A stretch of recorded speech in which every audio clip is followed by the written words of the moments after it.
তারেক রহমান একটা বেলুন, একটা সুর দিয়ে রেডি থাকবেন, এটা যদি টুকটুকা দিবেন এটা ফুস হয়ে যাবে, কোনো কারণ নাই। ইলেকশন কমিশন দ্বৈত নাগরিক এবং যারা ঋণ খেলাপি তাদের নমিনেশন বাতিল করার কথা, কিন্তু ছাত্রদল এই সন্ত্রাসী সংগঠন, যুবদল সন্ত্রাসী সংগঠন, তারা ইলেকশন কমিশনের সামনে গেল, গিয়ে একটি মক করলো। মক করার মধ্য দিয়ে এই ঋণ খেলাপি এবং যারা দুর্নীতিবাদ চাঁদাবাদ এদেরকে সংসদে নিয়ে যাওয়ার ব্যবস্থা করলো। ওসমান হাদি ভাই একটি কথা বলেছিলেন যে উনি বেঁচে থাকবেন যদি এই চাঁদাবাজ সন্ত্রাস দুর্নীতিবাদ তাদেরকে সংসদে দেখে উনি তাদের ঘুম হারাম করে দিতেন, কিন্তু ওসমান হাদি ভাইয়ের অনেক সহযোগীরা পৃথিবীতে এখনো বেঁচে আছে যারা চাঁদাবাজ সন্ত্রাস দুর্নীতিবাদ। আপনারা মনে করবেন যে ওসমান হাদি চলে গিয়েছে, আপনারা খুব আরামে থাকবেন, লাভ নাই।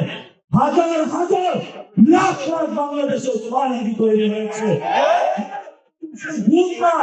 আপনারা যদি জেগে থাকেন আপনাদের জাতটাও তারা হারাম করে দিবেন ইনশাআল্লাহ।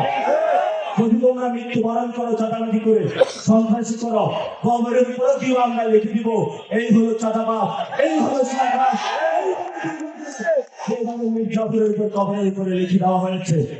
শেষ কথা, নির্বাচন কমিশন তারা ইলেকশন গোল দেওয়ার চেষ্টা করতেছে, সিলেকশনের নামে তারেক রহমানকে আনার চেষ্টা করতেছে।